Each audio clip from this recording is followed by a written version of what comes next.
मनस्वी doctor PG. Kulkarni Kolhapur यांनी अनुभवलेली मनाला भिडणारी लेखमाला. जगण्यातलं चैतन्य. मला गणित शिकवणारे एक शिक्षक परवा मला भेटले. वय वर्ष असेल 75च्या पुढे. एका तालुक्याच्या गावी त्यांचा एक छोटा पण टुमदार बंगला आहे आणि त्याच्या पाठीमागे थोडी जागा शिल्लक आहे. मी सरांच्याकडे दरवर्षी जातोच, ते फक्त या वयात त्यांच्यातील तारुण्य पाहण्यासाठी. मी शिकत होतो, 5वी ते 6वीचा तो काळ असेल, 1965-66 साल असेल. तेव्हापासून हा गृहस्थ अजूनही तसाच दिसतो. रोज बॅडमिंटन खेळणं, पूजा अर्चा, थोडं अध्यात्म, थोडं भौतिक, देखणं व्यक्तिमत्व आणि चैतन्यमय राहण्याची सवय. वर्षातून एकदा त्यांना पाहिलं, त्यांच्याशी बोललं की माझी बॅटरी थोडी चार्ज होत असे आणि मला अनुकरणीय व्यक्ती भेटल्याचा आनंद होत असे. यावेळी सर मला म्हणाले, डॉक्टर, मला या मागच्या जागेत एक छोटा स्विमिंग पूल करायचा आहे. काही प्लास्टिक मॉडेल मी नेटवर पाहिली, पण ती इथं कशी मागवायची, ती इथं सूट होतील का ते कळत नाही. अगदी फिल्ट्रेशन प्लांट देखील छोटा बसू, माझी तयारी आहे. कोण आर्किटेक्ट आहे का तुमच्या माहितीत? सरांचे उद्गार ऐकून मी चाटच पडलो.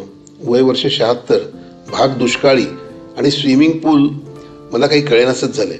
सर, पण थोडा उशीर होतोय असं नाही वाटत तुम्हाला? हसत हसत मी विचारलं, म्हणजे कशा दृष्टीने विचारतोयस? नाही म्हणजे तुमचं वय वगैरे. सर 7 मजली हसले आणि माझ्या पाठीवर थाप मारून म्हणाले, अरे माझे नातू पोहतील ना सुट्टीला आल्यावर.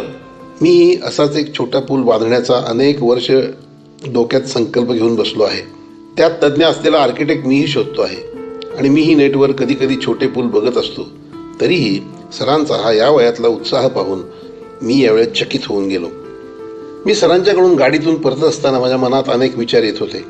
वयाच्या 61व्या वर्षी सगळ्या जगाला कंटाळून मी 5-6 दिवसांची सुट्टी काढून गावेगावी फिरत होतो.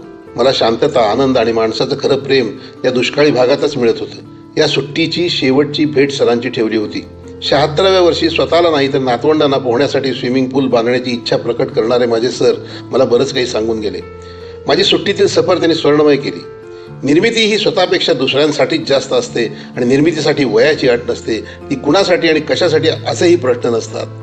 या लोकांची मनं मोठी असतात, त्यांच्या उत्साहाची क्षितिज विस्तीर्ण असतात. आपल्यासारख्या सामान्यांना ती कवेत घेता येणार नाही. म्हणूनच शेवटपर्यंत ते आपले शिक्षक असतात आणि आपण त्यांचे विद्यार्थी असतो. आता असे शिक्षक खूप कमी झालेत. नाही तसं नाही, आहेत, पण त्यांना किंमत देण्या इतका वेळ कोणाकडे नाही. मानवी मूल्यांची जपणूक करणाऱ्यांना मान देणं आणि ती मूल्य आत्मसात करून घेण्यासाठी प्रयत्नशील राहणं आता संपत चाललंय. सिंगापूर आणि स्वित्झर्लंडमध्ये राहणाऱ्या त्या नातवांना कदाचित माहीतही नसेल की त्यांचे आजोबा त्यांच्या सुट्टीसाठी इथं भारतात स्विमिंग पूल बांधतात. पण आज एका माझ्यासारख्या विद्यार्थ्याला एक गोष्ट माहीत झाली, ती म्हणजे जगण्यातलं चैतन्य म्हणजे काय असतं. मनस्वी फक्त रेडिओ ऑरेंजवर.